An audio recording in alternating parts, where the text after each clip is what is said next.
Halo pemirsa, program Hot Ekonomi kembali menyapa Anda pada hari ini. Program yang akan mengupas isu-isu menarik dan juga terhangat seputar ekonomi di Indonesia. Saya Poppy Zedra, inilah Hot Ekonomi.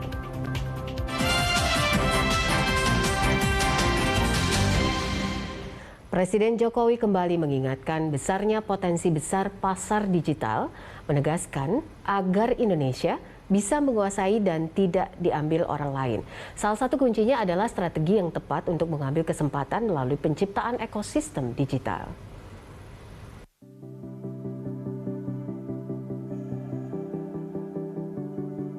Presiden Joko Widodo lagi-lagi menggarisbawahi besarnya potensi pasar digital Indonesia yang terus berkembang dengan sangat pesat. Nilainya bahkan diprediksi bisa tembus 146 miliar dolar Amerika Serikat pada 2025. Kepala negara menegaskan bahwa potensi pasar digital yang sangat besar ini tidak boleh diambil orang lain. Indonesia harus punya strategi agar tidak hanya menjadi penonton dalam kompetisi ekonomi digital, namun bisa menjadi pemain utama. Transaksi e-money juga naik 55% per Oktober 2021. Semuanya naik. Volume transaksi e-money dibandingkan tahun yang lalu per Oktober juga naik 31%. Apa yang ingin saya sampaikan? Bahwa potensi pasarnya ini besar. Jangan ambil nanti orang lain. Dan kita sekarang ini memiliki 2.319 startup. Semakin hari semakin tambah terus. Kita memiliki 1 dekakon. Kita memiliki 7 unicorn. Dan banyak sekali unicorn yang nanti akan terus didorong agar naik menjadi unicorn dan dekakon. Presiden ingin agar perusahaan Indonesia turut berlomba membangun metaverse layaknya Facebook maupun Microsoft. Untuk itu, perlu disiapkan strategi khusus agar Indonesia tak tertinggal jauh, terutama dari sisi infrastruktur dan talenta digital. Perlu disiapkan strategi negara kita. Negara kita perlu menyiapkan sebuah strategi agar kita tidak tertinggal jauh oleh negara-negara lain. Sehingga saya sampaikan pada Menteri dan BUMN, pada yang lain juga, waktu kita tidak banyak untuk bisa mengejar itu. Dan negara ini akan maju kalau kita bisa melompat dan waktunya hanya 2 tahun. Bagaimana yang paling sulit memang bagaimana menyiapkan talenta digital dalam jumlah yang besar, mendatangkan mentor-mentor yang memiliki kualifikasi yang baik. Pandemi COVID-19 telah mengakselerasi pertumbuhan ekonomi digital dengan sangat pesat. Jumlah startup di Indonesia kini telah mencapai 2.319 dan terus bertambah setiap harinya. Pemerintah terus mendorong agar startup tersebut naik kelas, menemani 1 dekakon dan 7 unicorn yang sudah ada. Salah satunya melalui program Merah Putih Fund. Tim Liputan Berita 1, Jakarta. Ya, selain pasar yang besar, Indonesia juga primadona investasi digital. Di 2020 misalnya, Indonesia meraih 70% dari total nilai investasi digital yang masuk ke Asia Tenggara yang mencapai 8,2 miliar dolar, setara 119,8 triliun rupiah. Lalu bagaimana caranya untuk merajai pasar digital kita? Kami sudah bergabung bersama juru bicara Kementerian Komunikasi dan Informatika, Dedi Permadi, Eksekutif Director Indonesian E-Commerce Association atau IDEA, ada Arsy Adini, serta Chairman Communication and Information System Security Research Center Pratama Dahlian Persada. Pak Pratama, Pak Dedi, dan juga Mbak Arsy, terima kasih sudah bergabung bersama kami dalam Hot Ekonomi. Selamat malam. Selamat malam. Selamat malam, Mbak. Mbak Poppy. Baik, kita langsung saja, tadi kita sudah sama-sama dengarkan apa yang diungkapkan oleh Pak Presiden. Mungkin saya ke Pak Dedi dulu. Pak Dedi, Pasar digital di Indonesia ini ditegaskan berulang-ulang oleh Presiden bahwa kita bisa menguasai pasar digital di dalam negeri. Kalau kita lihat potensinya pasar besar ekonomi digital ini, nilai ekonominya di 2021 ini mencapai 70 miliar US dollar dan akan diproyeksi mencapai lebih dari 146 miliar US dollar di 2025. Pak Dedi, bagaimana kuncinya? Strateginya seperti apa untuk menguasai ini? Baik, Mbak Popi. Jadi pemerintah dalam hal ini sudah melakukan beberapa upaya dalam payung agenda besar percepatan transformasi digital nasional. Berdasarkan arahan Bapak Presiden pada bulan Agustus tahun 2020 kemarin, ya, ada agenda percepatan ini gitu. Jadi yang tadinya kita memang sudah menaruh perhatian pada bidang digital, saat ini semuanya kita percepat. Nah, agenda percepatan transformasi digital itu tertuang dalam peta jalan Indonesia Digital 2020-2024. Di dalam peta jalan itu ada 4 pilar utama untuk mendorong akselerasi ini. Pilar yang pertama adalah infrastruktur digital. Yang kedua adalah ekonomi digital, yang ketiga adalah tata kelola pemerintahan digital, dan yang terakhir adalah masyarakat atau pembangunan sumber daya manusia bidang digital. Jadi melalui 4 pilar ini diharapkan kita menyongsong era transformasi digital ini secara komprehensif dan holistik, gitu ya. Dari keempat pilar itu kita sudah melakukan percepatan-percepatan. Contohnya adalah dalam hal infrastruktur digital, kita mempercepat pembangunan BTS di seluruh desa dan kelurahan di Indonesia 10 tahun lebih cepat. Dari 83.418 desa dan kelurahan, kita masih punya lebih dari 15.000 desa dan kelurahan yang belum teraliri sinyal 4G. Sehingga dari tahun 2032 initial plan-nya atau rencana awalnya kita majukan menjadi tahun 2022. Akhir, insya Allah kita sudah bisa menikmati seluruh akses 4G di keseluruhan desa dan kelurahan kita. Oke, baik. Jadi ada 4 pilar utama yang memang saat ini terus digaungkan oleh pemerintah dan terus dilakukan step by step, begitu ya Pak Dedi ya? Betul. Oke, baik. Saya ke Pak Pratama. Pak Pratama, Anda melihat apa yang sudah diprogramkan oleh pemerintah ini? Ada 4 pilar tadi yang sempat disebutkan. Mungkin boleh dielaborasi dari sisi infrastruktur, ekonomi digital, tata kelola, dan pembangunan SDM. Apa yang menurut Anda saat ini perlu dibenahi dan juga inputnya seperti apa? Ya, terima kasih Mbak Popi. Tadi bagus sekali Mas Dedi disampaikan bahwa Indonesia sudah mulai punya peta jalan untuk arah ekonomi digital kita begitu. Tapi ada sebenarnya masalah-masalah klasik gitu yang sebenarnya harus kita benahi dulu sebelum kita berbicara masalah digitalisasi. Karena kemarin ketika saya ada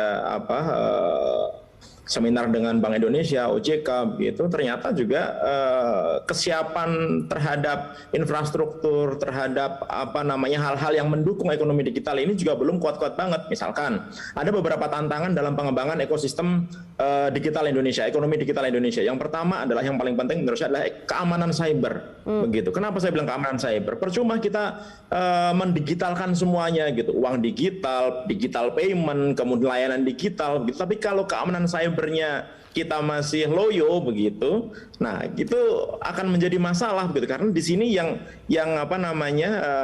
kita pertaruhkan itu adalah dana masyarakat, yang kita pertaruhkan ini adalah ekonomi masyarakat. Yang kedua, persaingan ketat. Nah, ini persaingan ketat ini juga menjadi masalah antara platform e-commerce dengan UMKM, kemudian walaupun ya beberapa orang nanti Mbak Arsy bisa menyampaikan gitu, platform e-commerce ini adalah membantu UMKM gitu, tapi kalau saya melihat masih belum begitu. Ini hanya sebagai CSR-nya saja platform digital itu. Nah, ini persaingan ini jadi masalah. Kemudian masalah kesiapan SDM. Nah, ini ini agak mengkhawatirkan ini Mbak, gitu kesiapan SDM kita, terutama ketika kita berbicara tentang SDM digital talents gitu, hanya sedikit sekali SDM kita itu yang lulusan perguruan tinggi gitu, lebih banyak yang mereka lulusan SMA, SMP, bahkan SD gitu. Kemudian yang keempat tadi dibahas Mas Jadi adalah ketersediaan akses internet. Ini wajib hukumnya nih gitu, ada 18.000 lebih ya Mas Dedi ya gitu desa yang sebenarnya internetnya masih biarpet gitu. Nah, bagaimana kita bisa melakukan ekonomi digital yang bagus kalau infrastruktur internetnya sendiri belum bagus gitu.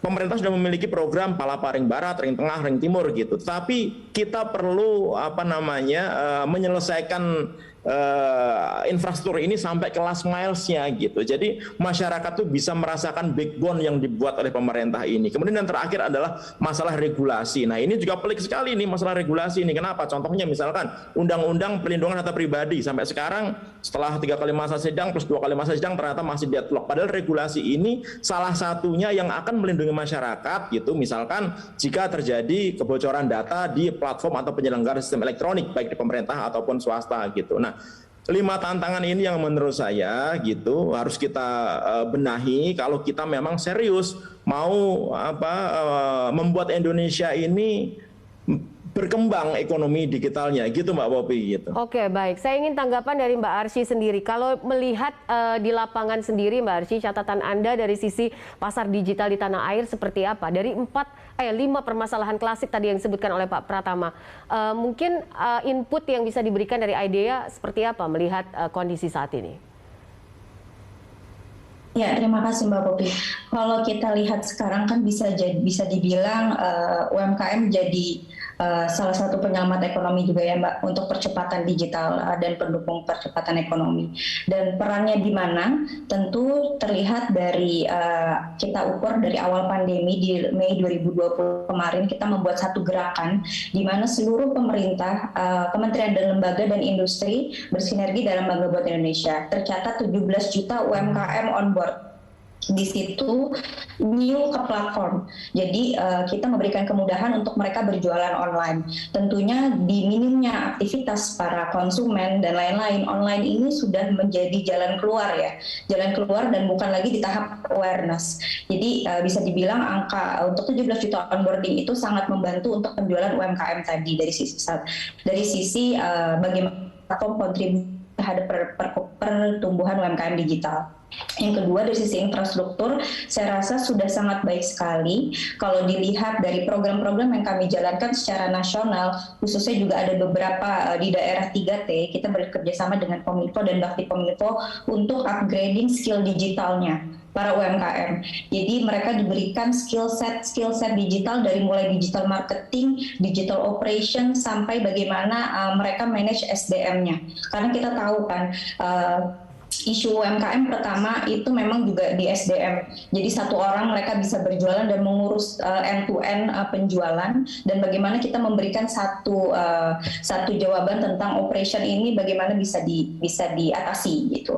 Jadi kita dari IDEA sudah mendorong percepatan lewat platform, dan tentunya bukan hanya onboarding saja, tapi bagaimana mereka bisa sustain berjualan di platform. Karena di platform itu ada jutaan merchant yang memang sudah berjualan dari awal, ada yang memang mereka baru on board, ada yang baru coba-coba istilahnya. Nah, mereka harus compete di situ kan. Nah, jadi di situ kita coba mapping bagaimana mereka bisa sustain untuk berjualan di platform, memaksimalkan dari sisi penjualan. Jadi dari sisi platformnya sudah ready, dari sisi konsumennya sudah bukan di tahap awareness lagi, dan dari sisi seller juga terus meningkat. Saya rasa memang penjualan digital ini menjadi jawaban ya untuk jalan keluar UMKM di era pandemi ataupun nanti post pandemi. Oke, intinya adalah UMKM adalah satu hal yang harus terus disupport ya, terutama juga dari sisi literasi digitalnya, begitu ya Mbak Arsy ya, karena saat ini bagaimana akhirnya customer juga bisa merasakan lifestyle experience, kemudian juga dari sisi yang berjualan juga bisa tahu begitu, dan tetap sustain untuk stay di market tersebut. Baik, nanti kita akan lanjutkan Hot Ekonomi usai jeda. Pemirsa tetaplah bersama kami.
Pemirsa, Anda kembali bersama kami dalam Hot Ekonomi. Sebelum melanjutkan diskusi, rekan Ahmad Murodi akan terlebih dahulu menyampaikan sejumlah data. Dodi, silakan. Ya, Poppy dan juga pemirsa, langsung saja kita simak data infografis kita pada malam hari ini, Rajai Pasar Digital kita. Kita mulai dengan infografis terkait dengan pandemi yang ternyata mengakselerasi digital ekonomi di Indonesia, di mana ada pengiriman e-grocery sekarang naik 60%, kemudian konsumen baru digital juga bertambah sebanyak 10,2%. Transaksi e-money juga meningkat menjadi 55% dan volume transaksi e-money juga naik 31%. Kemudian ini adalah nilai pasar digital Indonesia dimulai di tahun 2019, ini datanya 40 miliar US dollar. Kemudian di 2020 meningkat tipis ya, 47 miliar US dollar. Nah, proyeksinya untuk tahun ini mencapai 70 miliar US dollar dan seperti yang disebutkan oleh Presiden Joko Widodo kemarin, di tahun 2025 proyeksinya mencapai 146 miliar US dollar. Ini lebih dari 2 kali lipat dari proyeksi di tahun 2021. Oke, selanjutnya kita coba lihat ini adalah data terkait jumlah instrumen uang elektronik yang beredar. Kalau di tahun 2015 itu masih 34,31 juta. Tapi perlahan-lahan naik terus sampai kita bisa lihat di 2018 sudah lewat 100 jutaan. Lalu kemudian di 2020 432,28 juta. Dan di tahun ini baru sampai Oktober saja itu sudah 544,19 juta.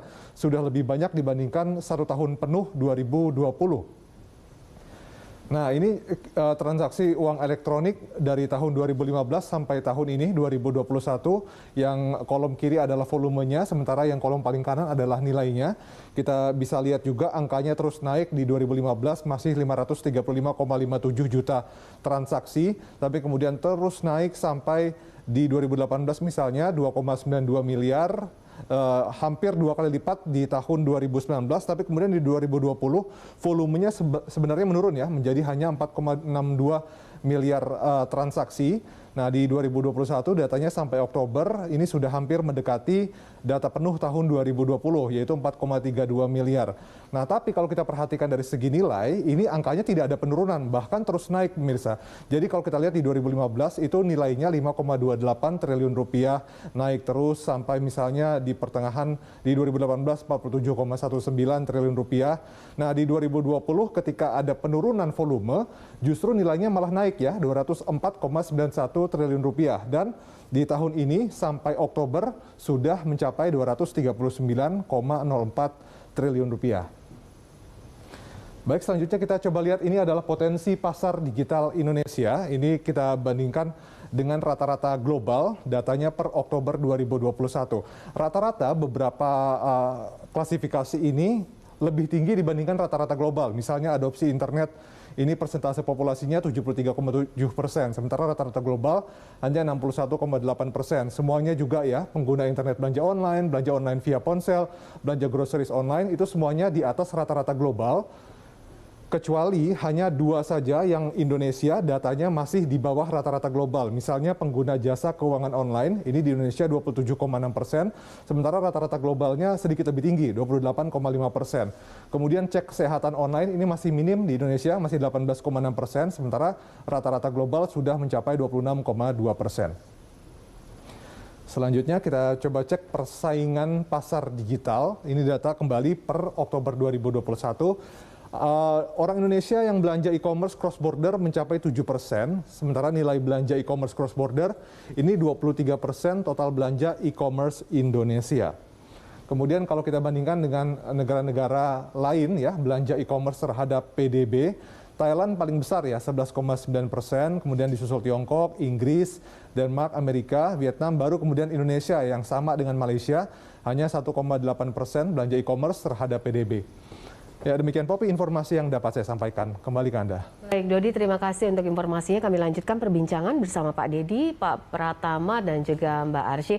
Pak Dedi, tadi ada beberapa catatan gitu ya dari Pak Pratama, kemudian juga Mbak Arsy terkait dengan ekosistem digital kita. Yang paling menjadi kunci adalah soal infrastruktur nih. Nah, sejauh ini pemanfaatan Palaparing seperti apa Pak Dedi, dan juga soal kendala penyiapan pembangunan infrastruktur digital kita? Baik, kalau terkait dengan infrastruktur digital, seperti yang saya sampaikan di awal tadi ya Mbak, kita ada upaya untuk mengakselerasi pembangunan dan perluasannya. Sebetulnya kita bisa melihat itu dari dua sisi sekaligus, dari aspek fixed broadband dan mobile broadband. Untuk yang fixed broadband, itu kebutuhan kita untuk mencukupi titik-titik layanan publik di Indonesia, misalnya rumah sakit, kantor kelurahan, sekolahan, sentra-sentra ekonomi publik, dan lain sebagainya, itu kita sudah petakan, Mbak. Indonesia memiliki lebih dari 500.000 titik layanan publik yang harus dipenuhi kebutuhan jaringan internetnya. Nah, dari 500.000 lebih itu, kita mengidentifikasi masih ada 150.000 titik yang belum memiliki akses internet memadai. Ini sebetulnya kalau di initial plan, rencana awal, baru akan terselesaikan di 2033, Mbak. Tetapi karena ada agenda akselerasi transformasi digital, maka kita percepat usaha itu. Pemerintah berusaha untuk mempercepatnya dengan bekerja sama dengan operator seluler maupun penyedia layanan telekomunikasi yang lain, yaitu dengan apa? Dengan cara perencanaan untuk meluncurkan satelit Satria 1 yang memiliki kapasitas 150 gigabits per second yang akan mencukupi kebutuhan 150.000 titik yang tadi belum memiliki akses internet memadai. Yang kedua, kebutuhannya mobile broadband. Tadi sudah saya sampaikan di awal, Indonesia punya 83.518 desa dan kelurahan. Dan lebih dari 15.000 diantaranya belum memiliki BTS 4G. Kita majukan juga 10 tahun, Mbak, sehingga akhir 2022 kita sudah bisa menikmati seluruh desa dan kelurahan kita minimal memiliki 1 BTS per 1 desa atau kelurahan. Jadi dengan demikian, untuk upaya itu semua, pemerintah sebetulnya sudah melakukan percepatan-percepatan. Memang kita tidak bisa kemudian langsung di tahun ini semua daerah tercover sinyal internet. Tidak mungkin, karena Indonesia begitu luasnya. Tetapi apapun yang bisa kita lakukan untuk mempercepat itu dan mendukung ekosistem ekonomi digital dari sisi infrastruktur, sedang kita lakukan. Kira-kira seperti itu. Pak Deddy, sebenarnya kendalanya apa sih Pak? Kalau misalnya tadi kan sudah dilakukan langkah percepatan, kemudian ada kerjasama juga dengan beberapa pihak. Sebenarnya problem dari 150.000 titik itu apa? Karena geografis kah atau ada kendala lain Pak Deddy? Karena Indonesia ini begitu luasnya, Mbak. Kita bayangkan ya, kita saat ini kalau melihat landscape di Indonesia, saya mungkin cerita sedikit supaya dapat gambarannya ya. Untuk kita menjangkau desa-desa dan kelurahan yang ada di daerah tertinggal, di daerah 3T, itu untuk membangun BTS-nya saja, Mbak. Itu kalau kita membutuhkan semen, saya menyaksikan dengan mata kepala saya sendiri, kita mengangkut semen itu harus dengan helikopter. Karena tidak memungkinkan kita mengangkut ya bahan-bahan dasar untuk membangun BTS itu dengan kendaraan biasa. Bisa dibayangkan cost untuk membangun itu seberapa besar. Tapi itu tetap kita lakukan, Mbak. Walaupun itu sulit, di daerah 3T kita prioritaskan. Saat ini kita memprioritaskan 12.500 lebih desa dan kelurahan itu terutama untuk daerah 3T. Dan kita tidak berhenti walaupun tantangannya harus seberat itu.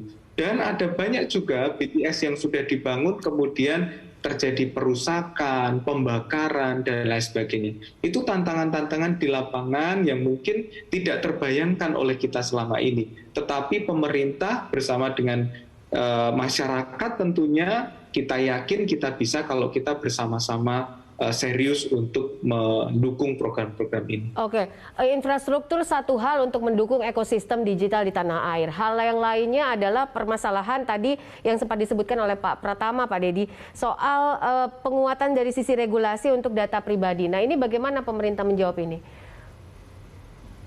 Untuk pelindungan data pribadi, sebetulnya kita memiliki beberapa perangkat hukum ya, terutama Undang-Undang ITE maupun PP 71 yang sudah menyinggung terkait dengan pelindungan data pribadi. Sehingga sekarang jika ada insiden atau dugaan insiden kebocoran data pribadi, kita sudah bisa menggunakan instrumen tersebut.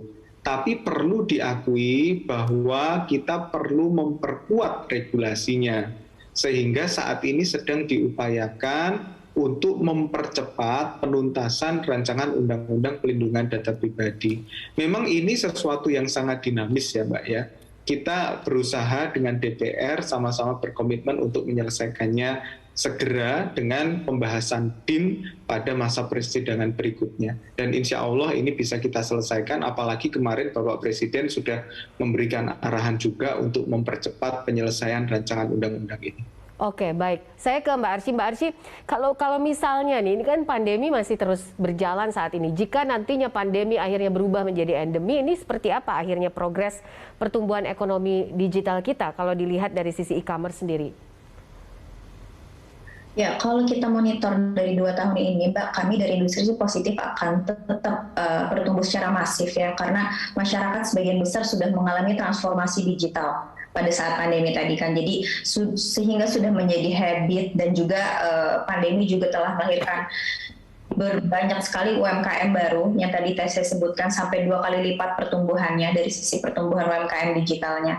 Jadi kita lihat signifikan pertumbuhan dan juga program-program yang terus didukung oleh dinamisnya program platform berjalan dan kolaborasi antara pemerintah dan IDEA juga industri untuk terus menjaga pertumbuhan ini. Kita juga lihat tren pertumbuhannya dari sisi e-commerce players makin tinggi karena lihat pengguna internet bertambah, e-commerce semakin berinovasi, pedagang online-nya terus bertambah, dan juga konsumen sudah sangat pintar untuk menjadikan belanja online tadi sebagai kebutuhannya mereka. Jadi dari seluruh aspek dari helikopter view kita sangat positif, dan terlihat juga di tahun kemarin kita sudah 78% mengalami peningkatan dari sisi e-commerce dan percepatan digitalnya.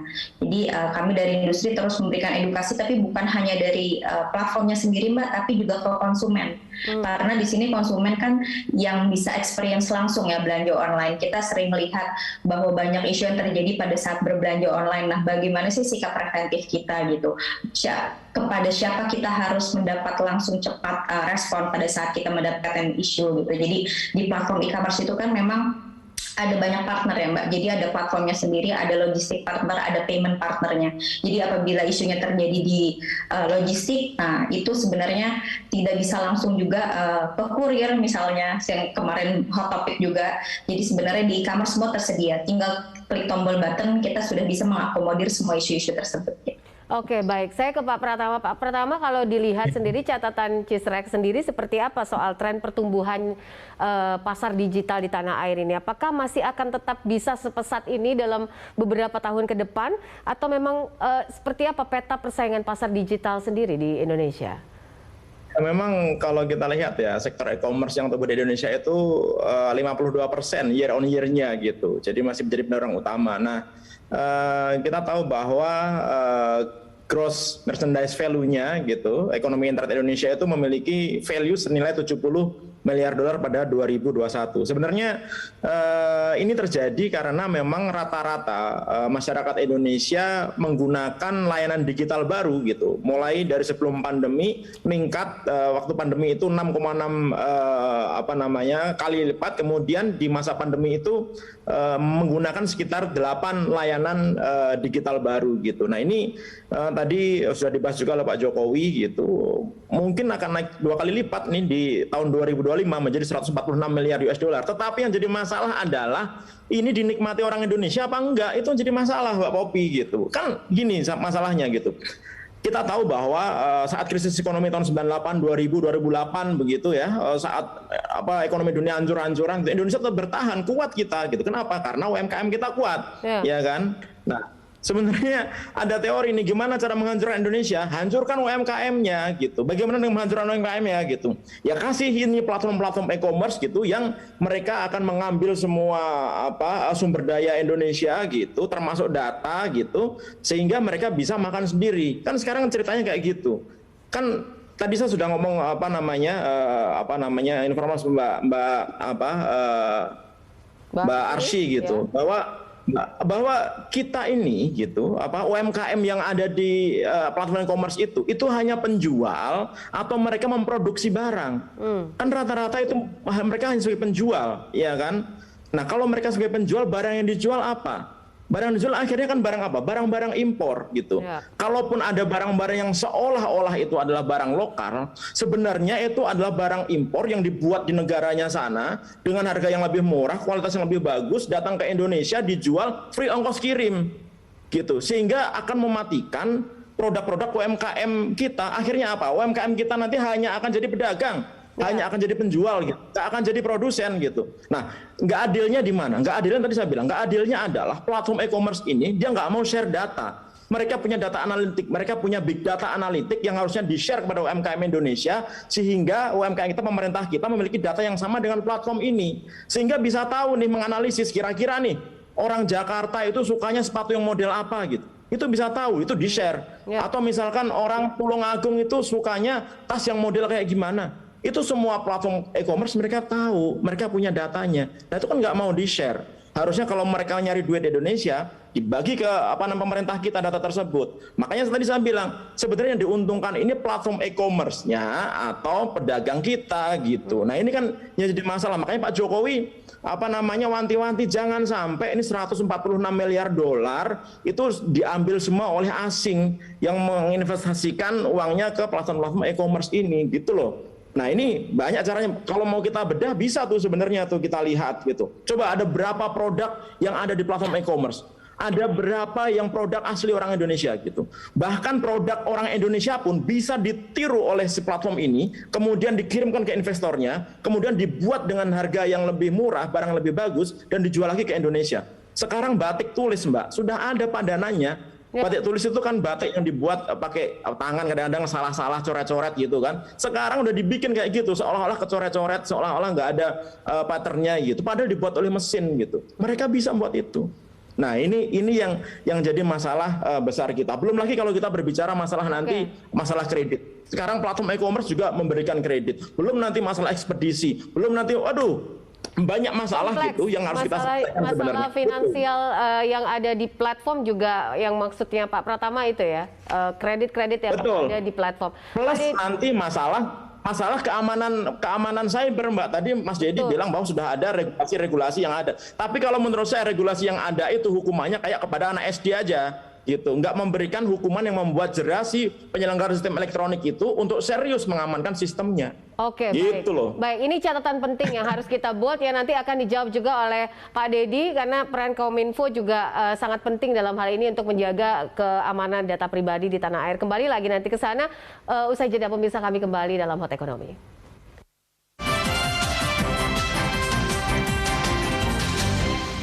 Buat dia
Anda kembali bersama kami dalam Hot Ekonomi. Saya masih bersama dengan Pak Dedi, Mbak Arsy, dan juga Pak Pratama. Pak Dedi, dari apa yang tadi diungkapkan oleh Pak Pratama, silahkan tanggapan Anda. Baik, tentu kami mengapresiasi setiap masukan yang ada ya Mbak, karena kita juga membutuhkan evaluasi maupun pendapat-pendapat untuk perbaikan ke depan yang konstruktif. Kami sebetulnya di pemerintah kalau terkait dengan memprioritaskan produk lokal, seperti tadi disampaikan oleh Mbak Arsy, ada program Bangga Buatan Indonesia. Memang harus kita sadari bahwa penikmat ekonomi digital ini perlu kita prioritaskan untuk anak bangsa sendiri, sehingga pemerintah mencanangkan program ini. Namanya saja Bangga Buatan Indonesia ya, jadi pasti yang diprioritaskan adalah produk-produk Indonesia. Nah ini sedang bergulir, ada 17 juta yang sudah digitally on board ya Mbak Arsy ya, atau kalau dibandingkan dari total UMKM kita itu sekitar 26%. Yang perlu menjadi catatan di sini adalah masih ada potensi 74% UMKM yang total sekarang kita memiliki sekitar 64 juta UMKM ya, itu yang belum digitally on board. Sehingga 74% itu yang perlu kita garap bersama untuk bisa menikmati kisah sukses yang sudah dialami oleh sekitar 26% UMKM yang sebelumnya sudah digitally on board. Banyak cerita dan dari hasil kajian kami pun mengatakan bahwa selama pandemi ini memang terjadi peningkatan pendapatan oleh UMKM kita, baik pelapak maupun produsen, karena mereka sudah digitally on board. Dan itu juga ditunjukkan oleh data BPS, Mbak Poppy, bahwa sektor Infokom atau informatika dan komunikasi itu adalah satu-satunya sektor yang tumbuh 2 digit selama 3 kuartal berturut-turut di tahun 2020 meskipun kita sedang mengalami pandemi COVID-19. Secara akumulatif pun pertumbuhannya 10,58% di 2020 dan itu terus berjalan di kuartal 1, 2, 3 di 2021 juga tumbuh positif. Artinya sektor Infokom ini yang paling dekat dengan sektor digital yang saat ini sedang kita garap bersama. Apapun itu tantangannya, kita tentu terus berusaha untuk menghadapi tantangan itu dengan kolaborasi. Kolaborasi adalah kuncinya, termasuk masukan-masukan konstruktif seperti yang disampaikan oleh Pak Pratama tadi. Oke, baik. Saya ke Mbak Arsy. Nah, kembali lagi sebenarnya inti dan poin diskusi kita pada malam hari ini, kalau kita lihat nilai proyeksinya 2025 adalah 146 miliar US dollar. Tadi beberapa catatan Mbak Arsy juga soal e-commerce di tanah air ini juga luar biasa peningkatan potensinya. Lalu bagaimana strategi dari pelaku usaha sendiri ini untuk merajai pasar kita? Ini kan luas sekali nih, besar sekali pasar digital kita di tanah air. Ya Mbak, tapi sebenarnya saya mau menjawab mengenai tadi bagaimana e-commerce mengatur produk dalam negeri di platformnya. Sebenarnya sudah sangat jelas diatur di dalam Permendak 50 ya Mbak terkait PMSE. Jadi ini adalah kita harus mengutamakan menjual produk dalam negeri. Itu sudah diatur di situ, itu satu. Kedua, dari pemerintah juga sudah menurunkan de minimis dari $75 menjadi $3 untuk cross border e-commerce. Jadi saya rasa kita beracu sama situ dan juga mengikuti semua aturan yang ada. Dan juga member-member kami e-commerce yang tergabung di IDEA juga menutup layanan cross border bahkan di platform mereka. Jadi kami mendukung keputusan bisnis daripada anggota, terutama untuk tujuannya nih membantu pemerintah untuk membangun ekonomi digital di Indonesia, termasuk melindungi UMKM lokal. Tapi kita perlu dipahami juga bahwa seperti yang kita pernah baca di kajian Beyond Unicorns yang dirilis sama World Bank, salah satu value dari e-commerce adalah bagi konsumen, mereka memberikan akses kepada konsumen untuk produk jasa yang belum tersedia secara lokal.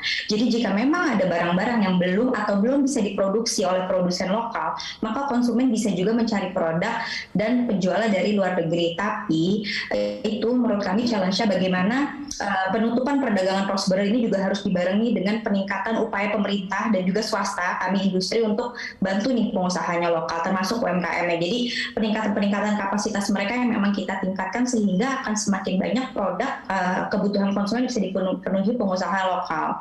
Itu satu. Kedua, di semua platform, mungkin kalau Bapak Pratama belanja online di e-commerce kita, Pak, ada button khusus Bangga Buatan Indonesia tuh produk lokal. Nah, di situ investasi dari para platform besar sekali untuk develop itu. Jadi di situ diberikan tempat khusus untuk konsumen beli langsung produk lokal dulu. Nah, di situ diberikan promo free ongkir dan lainnya, dan itu memang jadi top prioritas listnya dari para platform. Iya, tapi berapa persen Mbak itunya produk lokalnya? Karena ketika semua diatur Pak di situ. Jadi ketika masuk dalam platform tiba-tiba kita masuk. Pak Pratama tunggu dulu. Belum selesai, silakan Mbak Arsy. Sedikit lagi mungkin. Ya, betul. Jadi kita di sini sebenarnya tidak bisa membatasi ya, Mbak, tapi kita memberikan tempat lebih, dan itu sudah sejalan dengan program pemerintah. Kalau kita benar-benar menutup, nanti kalau kita berjual produk ekspor kita di luar ditutup juga seperti apa. Tapi kita makanya perlu ada border-border, batasan yang memang sudah diatur dari sisi bisnisnya. Jadi kami rasa kalau dilihat di sini, penjualan e-commerce ini, satu UMKM saja Pak bisa dilihat 75% naik.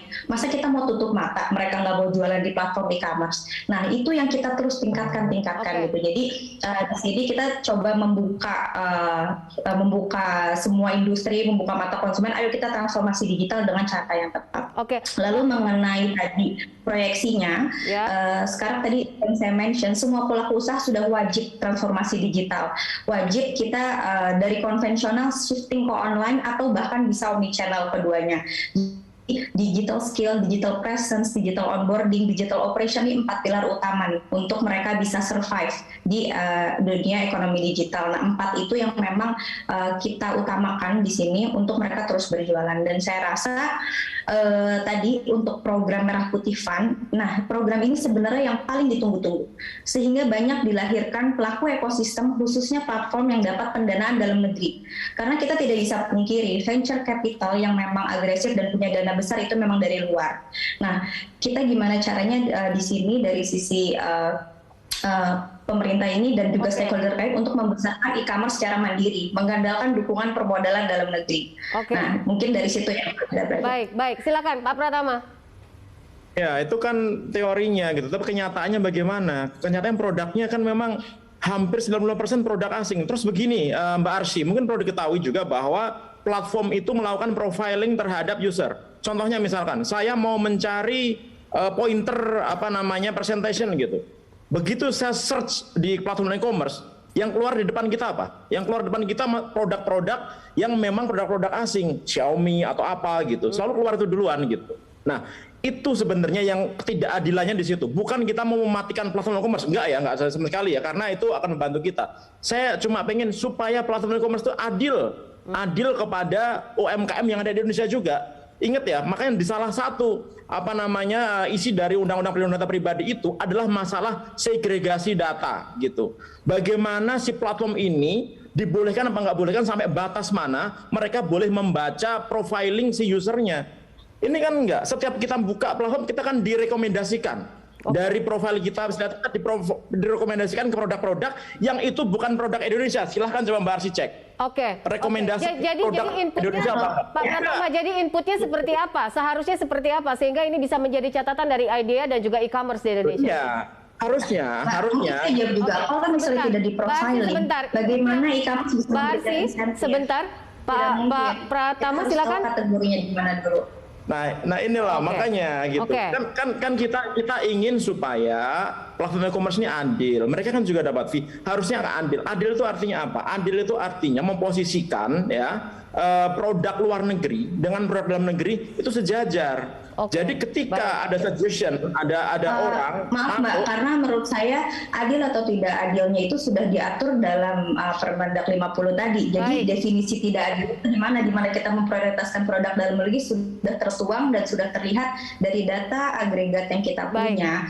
Itu untuk produk e-commerce lokal itu sudah naik sampai dengan 70% selama pandemi. Dan itu data yang kita berikan ke pemerintah secara agregat. Kita mainnya data ya, kalau tadi Bapak ngomong big data, saya keluarkan big data dari transaksi sisi produk lokalnya. Jadi kalau tidak adilnya, bagian mana?